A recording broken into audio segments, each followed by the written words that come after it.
Video ini dibuat untuk menyelesaikan salah satu tugas mata kuliah filsafat olahraga dengan dosen pengampu Bapak Dr. Andes Zarwan MKes, Bapak Berto Apriano SPD MPD, dan Bapak Rupi Febri Hartika SPD MPD. Kami dari kelompok 2 terdiri dari 5 anggota kelompok yang masing-masing bekerja sama dalam memenuhi tugas dengan judul materi Cangkupan Wilayah Studi Filsafat. Sebelum kami memasuki pembahasan lebih lanjut, izinkanlah kami memperkenalkan diri terlebih dahulu.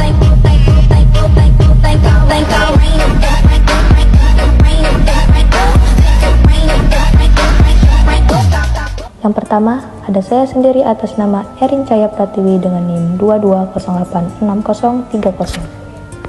Selanjutnya ada Bertrand Fazenza dengan NIM 22086328.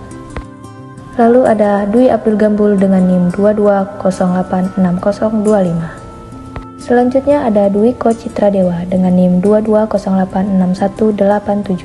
Dan yang terakhir, Wira Winaldi dengan NIM 22086296. Baiklah, kami dari kelompok 2 akan mempresentasikan materi Cangkupan Wilayah Studi Filsafat.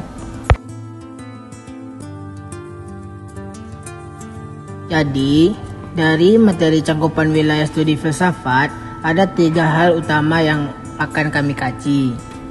Yang pertama adalah ontologi, dan yang kedua epistemologi, dan ketiga aksiologi. Jadi materi pertama adalah ontologi. Ontologi berasal dari kata ontos dan logos. Ontos berarti ilmu, dan logos artinya ada. Sehingga dapat dikatakan bahwa ontologi adalah ilmu yang mempelajari hakikat yang ada. Contohnya, ontologi tentang pisang adalah realitas tentang pisang yang menjawab realitas hakiki dari pisang. Sehingga kita tahu yang mana pisang dan yang mana semangka, sehingga kita dapat membedakannya. Materi kedua yaitu epistemologi.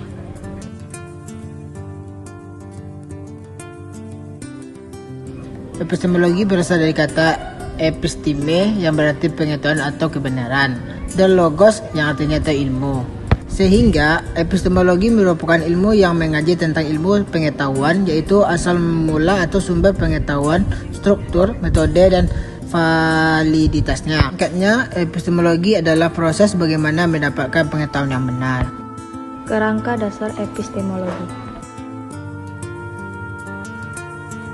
Pertama, ada kajian. Kajian adalah proses untuk mendapatkan ilmu. Kedua, objek. Objek mempertanyakan bagaimana sesuatu datang, diketahui, dan dibedakan. Yang terakhir, landasan. Landasan adalah proses untuk mendapatkan pengetahuan logika, estetika, dan etika, serta cara untuk memperoleh kebenaran. Contoh dari epistemologi, ketika melakukan penelitian, diperlukan langkah-langkah ilmiah untuk mendapatkan hasil. Langkah-langkah inilah yang disebut epistemologi. Dan materi terakhir yaitu aksiologi.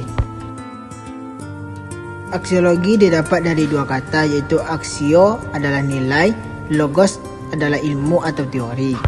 Aksiologi adalah nilai kegunaan dan manfaat sebenarnya dari ilmu pengetahuan sebenarnya. Ilmu dalam aksiologi dibagi menjadi 2.